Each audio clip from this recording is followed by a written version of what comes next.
Mama Mariamu Magdalene alikwenda kaburini alfajiri kungali giza bado, akaliona lile jiwe limeondolewa kaburini. Basi akaenda mbio akafika kwa Simoni Petro na kwa yule mwanafunzi mwingine ambaye Yesu alimpenda, akawaambia, wamemwondoa Bwana kaburini, wala hatujui walipomweka. Basi Petro akatoka na yule mwanafunzi mwingine, wakashika njia kwenda kaburini. Wakaenda mbio wote wawili, akaingia ndani ya kaburi, akavitazama vitambaa vilivyolala na ile leso iliyokuwako kichwani pake. Haikulala pamoja na vitambaa, bali imezongwazongwa mbali mahali pa peke yake. Basi ndipo alipoingia na yule mwanafunzi mwingine aliyekuwa wa kwanza wa kufika kaburini, akaona na kuamini, kwa maana walifahamu bado andiko ya kwamba imempasa kufufuka.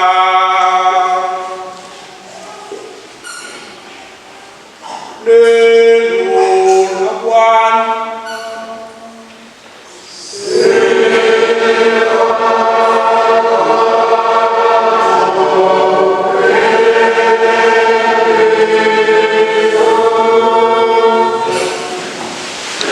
Wapendwa wanaparokia Bikira Maria mama wa Mwokozi na Kapanya na wote wenye mapenzi mema, tumsifu Yesu Kristo.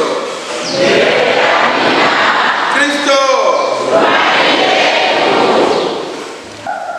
Wakorintho wa kwanza sura ya 15 na mstari wa 14. Tunamshangilia Kristo aliyotoka mzima kaburini siku ya tatu kama alivyosema. Na hii alishasema hapo zamani kwamba Mungu atamtuma mwanawe pekee, lakini kwa watu kutokuwa na imani watamkataa, watamtesa, watamuua, lakini atafufuka siku ya tatu. Wapendwa ndugu zangu, somo la Injili kutoka Injili Yohane linaeleza ukweli mkuu wa imani yetu kwa Kristo amefufuka. Ushahidi juu ya hili upo wazi kabisa. Kwanza, kaburi tupu, Bwana hayupo tena kaburini. Pili, vitambaa na sanda alivyolalia vinatupa uthibitisho kwamba amefufuka. Tatu, katika Injili nyingine malaika anathibitisha kwamba hayupo tena kaburini, amefufuka. Nne, zaidi ya haya yote akajionyesha kwa wafuasi wake nyakati mbalimbali. Wapendwa ndugu zangu, baada ya ufufuko wa Bwana wetu Yesu Kristo, kazi kubwa anayoifanya sasa hivi, tutaona masomo ya katikati ya wiki, masomo ya Dominika, ni yeye kwenda anajidhihirisha kwa watu, anajidhihirisha kwa wanafunzi wake, ili athibitishe kwamba ndiye yeye, kwa sababu ifahamike, baada ya kuteswa na baada ya kifo chake wengi walikata tamaa, na kulikuwa na makundi ambayo yalikuwa yanapinga ufufuko wake. Kwa hiyo yeye alikuwa anathibitisha juu ya kwamba amefufuka kweli. Kwa hiyo kazi kubwa alikuwa anaifanya ni kwenda anajidhihirisha. Wapendwa ndugu zangu, somo hili la Injili, fundisho tunapata kwamba kwa nini tunasherehekea Pasaka. Pasaka ni sherehe kubwa na ya muhimu muhimu sana katika maisha yetu sisi waamini na kanisa kwa ujumla. Maana ya kawaida ya Pasaka au kwa Kiingereza tunaita Easter, sherehe ya maua mapya. Inaitwa sherehe ya maua mapya. Unaweza kumwambia mwenzako heri kwa sherehe ya maua mapya. Maua yanayochipua na kuchanua ni ishara ya matumaini mapya, ishara ya uhai. Tunasherehekea Pasaka kwa furaha na shangwe kwa sababu zifuatazo. Ufufuko wa Kristo ni msingi wa imani yetu, na ametuthibitishia kuwa Kristo ni Mungu. Mtume Paulo katika waraka wake wa Korintho sura ya 15 mstari wa 14 na mstari wa 15 mstari wa 20 kwamba kama Kristo asingelifufuka imani yetu ni bure. Lakini pia katekisimu ya kanisa Katoliki namba 638 inatufundisha kuwa ufufuko wa Kristo ni taji ya ukweli wa imani yetu ya Kikristo. Imani walioishi mitume na jumuiya ya Wakristo wa kwanza iliyorithishwa vizazi na vizazi. Pili, ufufuko wa Kristo unatupa uhakika juu ya ufufuko wetu.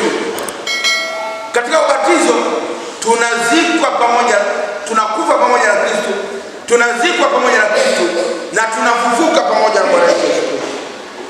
Na yanasema mimi ndimi huo ufufuo na uzima, yeye aniaminie mimi akifa atakuwa anaishi, na atatufufua sisi siku ya mwisho. Na hii ni uhakika wa kuwa kwa ubatizo tumekwisha kufa pamoja naye. Wapendwa ndugu zangu, tatu, Pasaka inatupa moyo wa matumaini katika ulimwengu huu uliojaa maumivu, ulimwengu huu uliojaa uchungu, ulimwengu huu uliojaa machozi.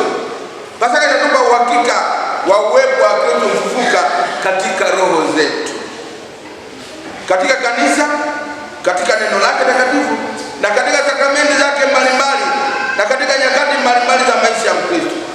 Kristo anasafiri nasi katika njia yetu ya msalaba hapa duniani, njia iliyojaa kila aina ya hofu, uchungu, machozi, maumivu, kuanguka na udhaifu. Yeye aliyetembea kwa uaminifu mkubwa pasi na kuchoka katika njia yake ya msalaba anatupa nasi pia moyo wa kuendelea kuvumilia. Kwa Pasaka inatupa uhakika wa maisha hata kama tunapitia changamoto, hata kama tunapitia magumu fulani, basi tubaki imara. Wapendwa ndugu zangu, sababu ni kwa nini tunaamini katika ufufuko wa Kristo. Yesu mwenyewe anatabiri juu ya mateso, kifo na ufufuko wake, lakini juu ya kaburi ni wazi. Na hivyo basi kutukuamini kwa mitume na Kristo kujidhihirisha kwa mara, kwa sababu kuna baadhi ya wengine hawakuamini, na ndio maana Kristo anajidhihirisha mara kwa mara. Ushuhuda wa mitume wa Kristo kutoka kutokuamini hadi kuamini. Mitume walipoteza kabisa matumaini, lakini baada ya ufufuko wanajawa na nguvu tena, na ilikuwa sio kawaida. Watu walisema mlikuwa mnajiona ndio mfalme wenu, mbona tumemuua? Tutaona sasa. Mlikuwa mnajidaia naye, amekufa sasa. Sasa baada ya kufufuka watu wameishiwa nguvu. Baada ya kufufuka tumerudishiwa nguvu tena. Tushangilie, tumpigie Mungu makofi tena.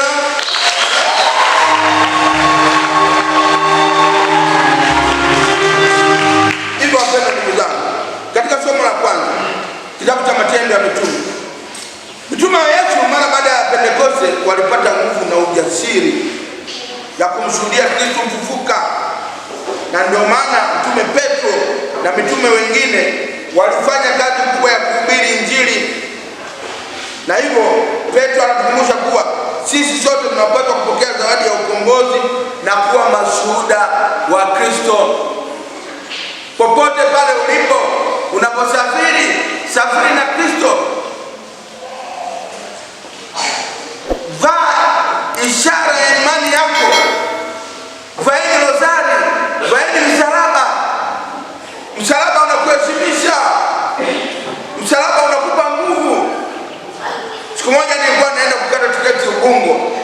nilikuwa Dar es Salaam, nilikuwa nimeenda nimevaa kwa ofisi yangu, nimevaa na msalaba.